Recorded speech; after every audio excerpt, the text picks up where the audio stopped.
So I'm going to hand over to Sam if he's ready to. Yeah, I'm just going to. Do I just take over the screen if I start talking? Can you see my slides? Does that work? But you haven't screen shared. You're still just little. But is it part of my? Because I think if we just have my video large as I talk, that should take over the screen in theory. If I people can see that's nodding. If people pin it. Cool. Spotlight it. Awesome. Technology, hey. We were just talking about how can you see my screens, the classic problem. So cool. So SwiftUI is what I'm talking about today. And basically what I want to go through is what is SwiftUI and why we should be interested in it. So Swift is the language that Apple uses to develop apps, and you can use to develop apps. So for example, apps that run on your Mac or your phone. And they've come out with this language SwiftUI as a framework which can kind of be imported in and used to create apps really quickly and a lot easier than the previous way, which was UIKit. So here's Apple introducing SwiftUI at their keynote last year. Today we're announcing that new framework. It's called SwiftUI. Classic. It would help if I went to the video. So basically what he's saying there is they're coming out with this new framework to help people develop apps in Swift. They're not getting rid of UIKit, which is what you currently use to create apps. But SwiftUI is definitely the way forward. And that's how they're developing apps. Apple themselves are developing apps. And it's also the way they're really pushing it forward. At the moment, there are currently more features in UIKit, which is the old framework, compared to SwiftUI, but they're slowly kind of getting to feature parity there. And I'm sure we'll see that in the next year or so. So today, I just want to describe firstly what the difference is between SwiftUI and UIKit. And the main difference is it's declarative, not imperative. I realize these are probably just words on a slide, but a good analogy that I looked up was it's kind of like building a house. So the imperative way of building a house would be to, lay down the foundations, put up the walls, put the roof tiles on and maybe do the electrical afterwards. That's kind of the steps you take to build a house. Whereas the declarative way would be saying, here's the floor plan, let the builder or whatever sort it out. And so it's the same with UIs. Instead of you going through and being like, in this cell, I want this content, I want to color this button this color, you just say what you want your UI to look like and the framework works it out. So I'll give you an example because I realize that is probably just all words once again. So here's the Reminders app in iOS. If you've used an iPhone, you've probably seen this app before. And here's the 2 bits of code. So on the left, we've got what SwiftUI would look like, and on the right, we've got the UIKit version. Don't worry too much about what this code is actually doing because it's probably a lot of text, but already you can see just how short the SwiftUI code is compared to the UIKit code. So on the right, we've got the UIKit code, and there's a section there which actually says, so we're building that list, and it says how many cells do we want in that list. And then after that, then we're going through each of those cells and it's saying, what do you want to put in the first cell? What do you want to put in the second cell, etc. SwiftUI, you don't have any of that. You literally say, here's my data and build a list based on that data. And you can see it's just a lot smaller. And that just makes it a lot quicker for people to not only develop apps, people who've already created apps, there's a lot less code to write, but it also reduces that barrier of entry to people who've never written an app before. It's really easy to get started. You can probably get going once you've got your Mac, because you need a Mac for this. But once you open Xcode, which is the IDE, you can probably get started in 10 or 15 minutes and get something actually displaying and running on your phone, which I think is really cool.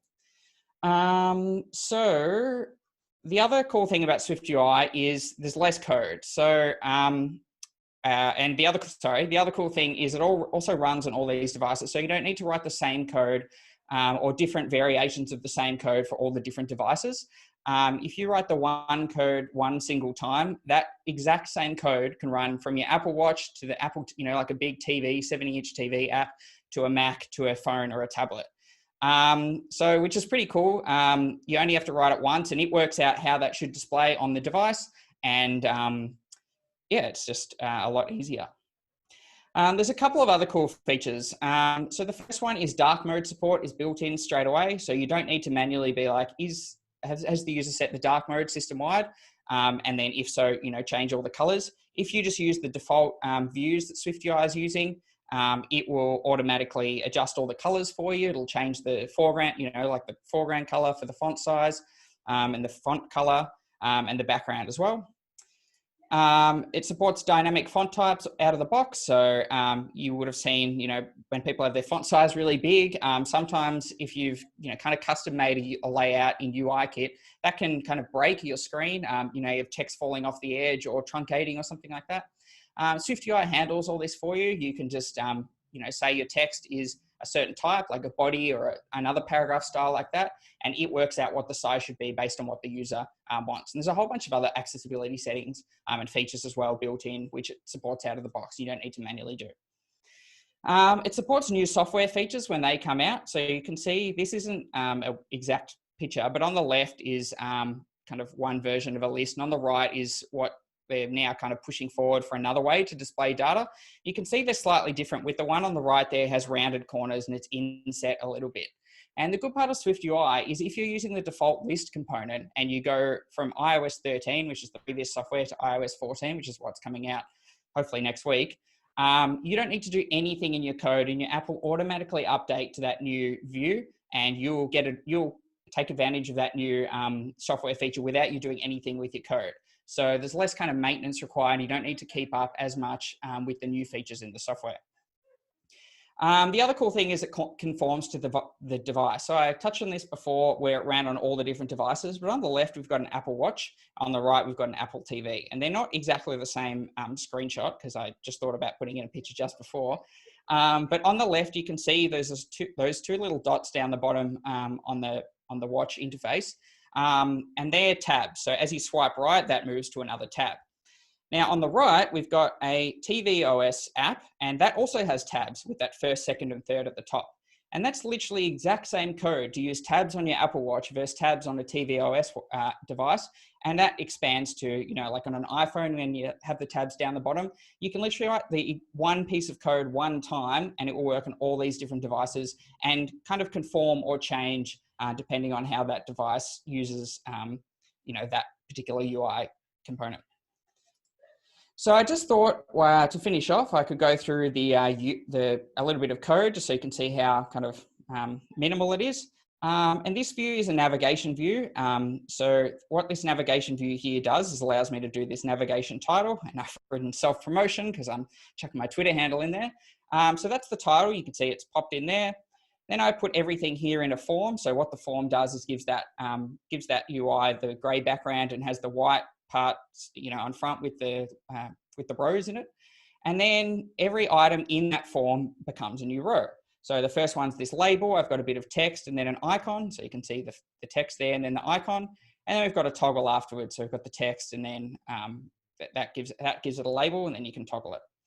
So pretty cool. And then if you want to change the color, for example, of this text, this follow me on Twitter, you just add this view modifier here. So I'll just go through the difference again. You can see that foreground color adds to it. That's called a view modifier, and it's just as easy as that to change, text color or padding or anything that you want to add. I'll add another row in here. All I did was add a third element into our form view here. It's a button, and you can see it doesn't do anything now, but because it's a button, the view has added that button as a third row in that list, and it's turned it blue because it's actionable, and that's how iOS shows things that you can click on. So you can see just that small bit of code created that whole view there, and you can kind of tell how that would translate to a much bigger app and a lot less code, and it's really easy for people to jump in. So that's pretty much it. Obviously, there's a theme here about following me on Twitter. Obviously, need the followers. But thanks for watching that. Hopefully that was kind of gave you an insight into why you should be using SwiftUI and making apps with SwiftUI in 2020. If you've got any questions, feel free to tweet me, and thanks for listening.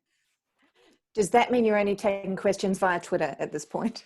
Because that would be a smart play. Yeah, and only people that have followed me as well. That was a great talk.